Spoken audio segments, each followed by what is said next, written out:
Hei! Tervetuloa Kahjona kahviin blogin pariin. Aloitetaan meidän YouTube-pilotointi sillä, että käydään vähän katsomassa, mitä Helsinki Coffee Festival kaapelitehtaalla pitää sisällään.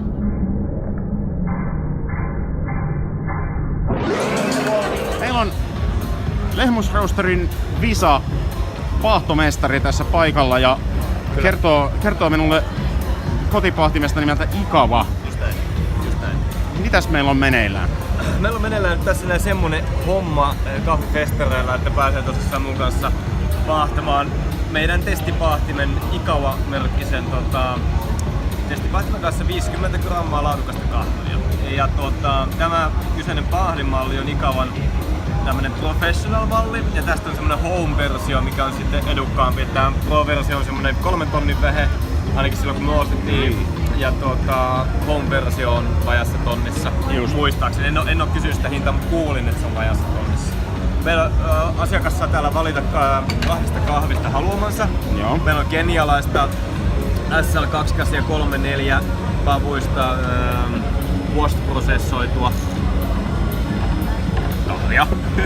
Ja sit meillä on brasilialaista Fazenda IP:n tilalta tulevaa honey-käsiteltyä Yellow Bourbonia. Joo. Ja näistä mä sitten suosittelen aina asiakkaalle paahtajalle, että ottaa brasilialaisesta vähän semmosen keskipaahtoisen, että saadaan pähkinää ja suklaata. Joo. Ja Keniasta saadaan sitten semmosia kivoja sitruksisia kukkaistakin. No niin, ja sitten meillä onkin täällä pahdin pilkuttaa. Meillä on pahdinta ohjataan Bluetooth-yhteydellä puhelimella. Tää on minun oma ihan henkilökohtainen puhelin liitetty tähän veijariin. Ja nyt miehen tuntien niin valitaan tästä hänelle kenialainen kahvi. No niin, hyvä juttu, se olikin niinku... Oikein niinku tavallaan sanoa niin nyrkki silmää tässä kohtaa. Kyllä. Mut ei tietenkään, me ei olla niin väkivaltaisia kahvipaahtajia. Ja otetaan 50 grammaa raakaa kahvia.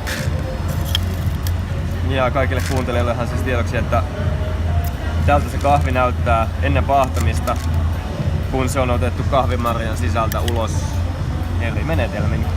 Ja semmonen tosi tiivis, ei todellakaan hyvänmakuinen asia. Se pitää paahtaa, jotta siitä saadaan se ihanat aromit ja makeudet esiin. Se pitää paahtaa tietenkin oikein myös. Aivan. Ja täällä meillä on suppila. Kaadetaan ne 50 G:tä sinne. Ja sitten niinkin yksinkertaisesti kun pyöräytetään tosta, niin kahvi menee tonne. Ei oo rumpu, en tiedä miksi tätä nyt kutsuisi paahtosäiliöön, paahtoalueeseen. Käytännössä konehan imee ilmaa, tekee siitä todella kuumaa ja paahtaa sen pavun siis kuumalla ilmalla. Me ei haluta papua kosketuksiin kuumien pintojen kanssa. Tämä on 85% kuumuudesta tulee sit ilmasta nimenomaan, eikä esimerkiksi kuumasta metallista tai mistään. Puhaltaa ilmaa aina alas asti tänne säiliöön, johon tulee säffiä, eli Lappeenrannaksi mujua. Kaikki mujut, mitä siis on muju, säffi, mitä kuoronpalaiset muut, mitä tässä vielä on raakakahvissa, ne irtoaa siinä paahtamisen aikana. Ja sitten kun kahvi alkaa kypsymään, eli räkkäämään, aukeaa pikkasen, sitten meillä vielä tulee pikkasen mujua lisää. Ja paahtoaika, mikä meillä tällä Ikavalla on, niin on tämän kahvin kohdalla semmoista 5,5 minuuttia, ehkä noin. Yes. Jätetään tää aika vaaleaksi, että saadaan kivasti sitä hapokkuutta siitä. Kuulostaa siltä, että olisimme tunteneet jo vuosia. Just näin, kyllä. Ja mitäs vielä? Niin jos vähän voi tässä kuuntelijoille kertoa tuosta paahtoasteen vaikutuksesta kahvin makuun, niin jos kun meillä tulee kohta, toivottavasti kuuluu sinne kameran välityksellä sellainen pieni popcornimainen poksuminen, mitä kahvi alkaa tekemään, eikä tulee se ensimmäinen kräkki, niin siinä kahvissa ensimmäiseksi korostuu, niin kun se on juomakelpoista, niin hapokkuus. Se on mikä ekaksi nousee, ja sitten sen jälkeen tulee aromit perästä, pikkasen kun mennään eteenpäin, niin aromit alkaa korostumaan. Eli onko se marjaista, hedelmäistä, pähkinäistä, minkälaista aromia siinä sitten onkaan, niin ne alkaa sitten korostumaan sieltä. Kun taas siirrytään keskipaahtoiseen saakka, niin korostuu siis body, täyteläisyys. Ja se tietenkin sitten korostaa muassaan tällaisia niin kuin pähkinäisiä suklaisia makuja. Ja samaan aikaan, kun päästään sinne keskipaahtoon, niin nämä hapokkuus ja aromit kuitenkin vähenee. Hapokkuus varsinkin leikkaantuu ensimmäisenä pois. Kun mennään tosi tummaa kahvia, niin kuin esimerkiksi meillä on Lauritsala kahvi, joka on tämmönen perinteinen ranskalainen paahto, mennään aina tokalle kräkille asti, eli taas se alkaa poksumaan uudestaan. Niin silloin sinne ei ole käytännössä yhtään hapokkuutta enää jäljellä, hyvin vähäisesti mitään aromeja, jonkinlainen mausteisuus sinne kahviin jää ja maistuu niinku paahteiselta. Se on niinku se maku mikä siinä on, mutta se ei ole kitkerää, se on tosi tärkeää, että kahvi, vaikka se on tummaa, niin se ei saa olla kitkerää. Jos se on kitkerää se kahvi, niin se käytännössä tarkoittaa sitä, että se on paahdettu väärin. Se on se. Ja ehkä raaka-ainekin tietysti voi olla heikkolaatuinen. Tässä vaiheessa voidaan kertoa semmonen asia, mikä ei niin kuin välity tuolta kameran välityksellä. Tässä rupeaa leijumaan tämän pöydän ympäriltä semmonen herkullinen kahvipaahtimon tuoksu.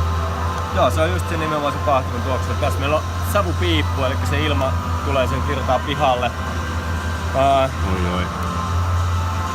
Miten sitä nyt kuvailisi? Vähän semmonen tietynlainen, sit tykätään tai ei. Itse henkilökohtaisesti en tykkää paahtuva kahvituoksu. Jotenkin tuntuu, että se on vähän semmonen ruohoinen tai sellainen, tietynlainen vihreä, koska sitähän se... Niin on sieltä tietenkin myöskin osa siitä on niitä makuja, mitkä sieltä poistuu, mitä niin kuin ei toivota sinne. Joo, niitä mistä toi kukas se nyt olikaan tämä Englannin kahvikuru, joka jossain vaiheessa bloggasi uutti noita raakoja kahveja ja vaihtelevan keskenpaahtoisia kahveja ja oli sitä mieltä, että ne maistuu lähinnä siltä, että ne olisi munuaisten läpi suodatettu. just näin. Et siinä on, nyt se itse asiassa kävi poksumaan. No niin. Kuuluukohan kameraan? Tähän korvaan kuuluu kevyt ritina, mutta kuuluuko kameraan, niin se on toinen kysymys.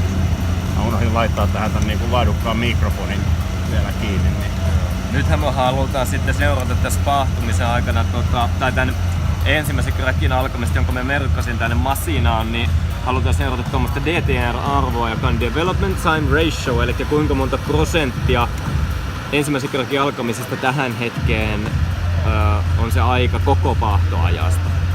Näinkin helppo. Kaikki kuulijat siellä kirjoitti nyt kynät sauhuten, että mitä DTR tarkoittaa. Ja me halutaan tälle kahville, nyt meni 21 jo. Me oltais haluttu vähän pienempi DTR tälle näin, alle 20.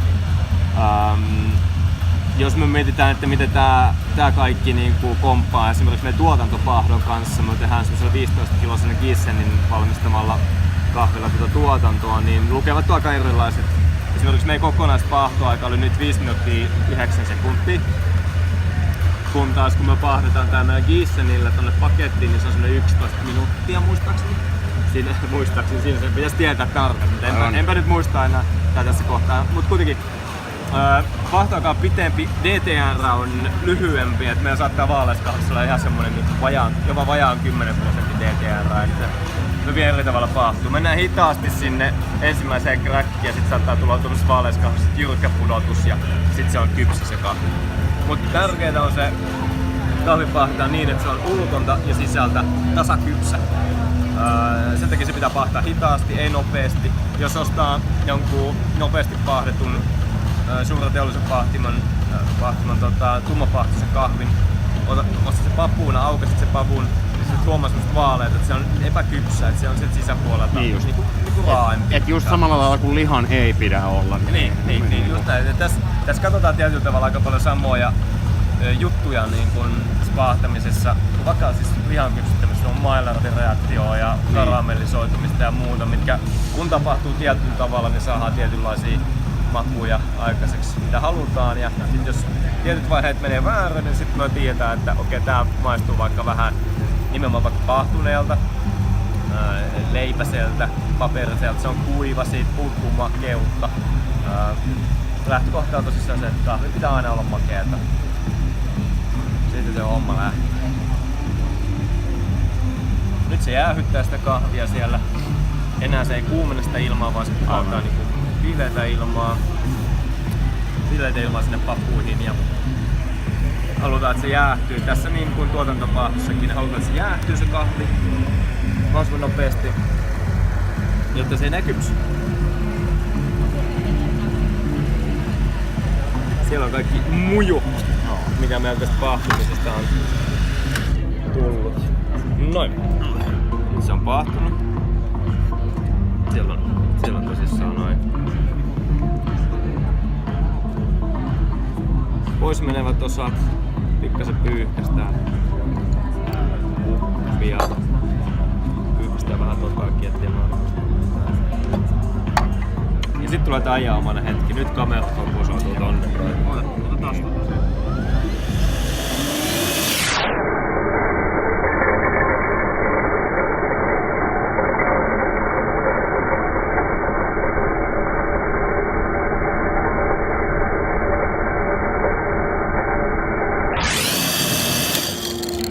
sinne ne tuli.